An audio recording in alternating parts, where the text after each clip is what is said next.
はい、どうも、JMK ライドのファルコンです。フリースケートの練習方法やコツなどを教えてます。自走はできるようになったんだけど、スタートがうまくいかないっていう方がいらっしゃいます。スタートのやり方については、ちょっとポイントがいくつかありまして、それについて説明していきます。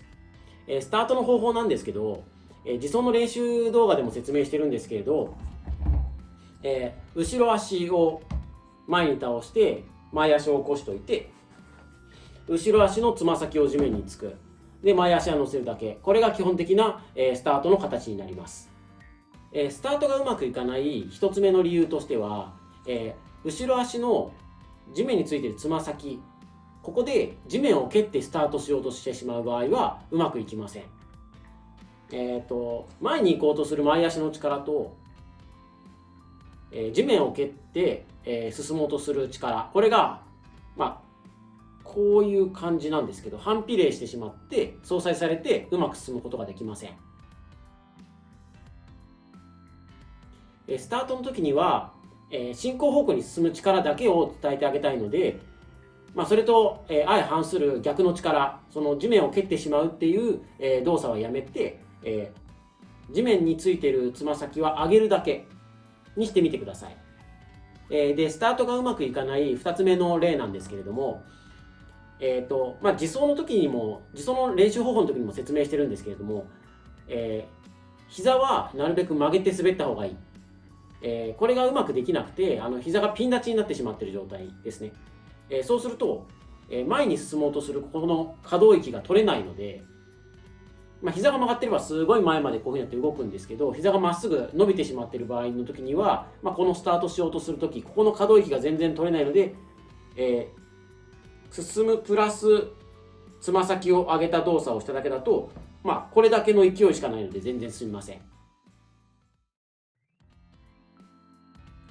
膝が伸びてしまっていると、前足のこの可動域がほとんど作れないので、今みたいな動画のようにほとんど進むことができません。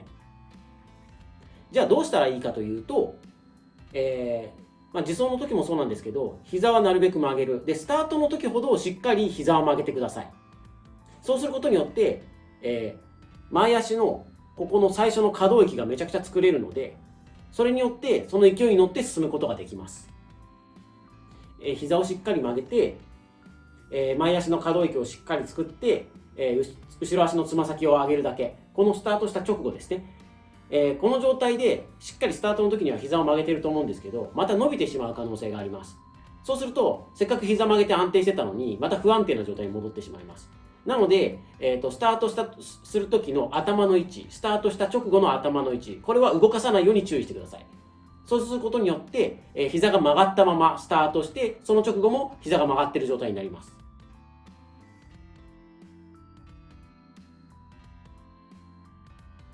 ここまでの説明で、それでもまだスタートがうまくできない方は、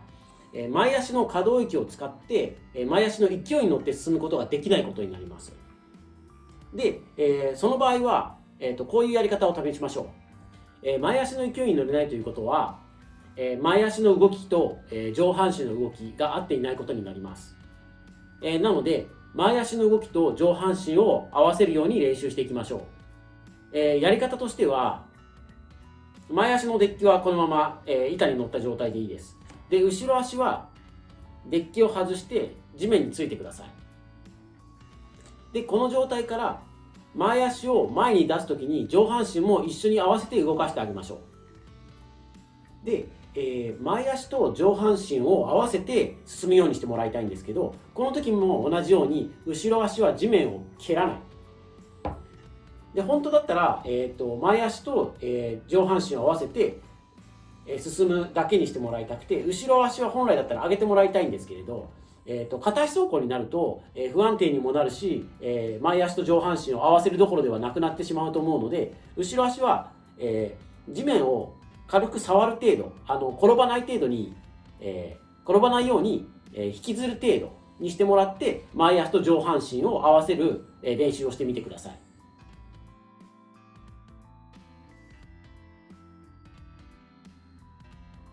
前足と上半身をうまく連動させて進めるようになってきたら、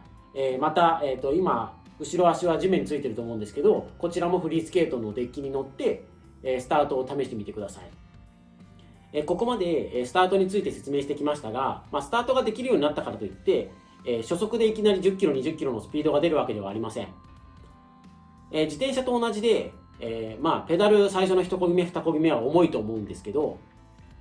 フリースケートも最初の1漕ぎ目2漕ぎ目は重かったりします。なのでスタートのスムーズさ、あとはスタート直後の安定性を良くしていってもらって、なるべく自走がしやすいように練習してみてください。今回はこれで以上になります。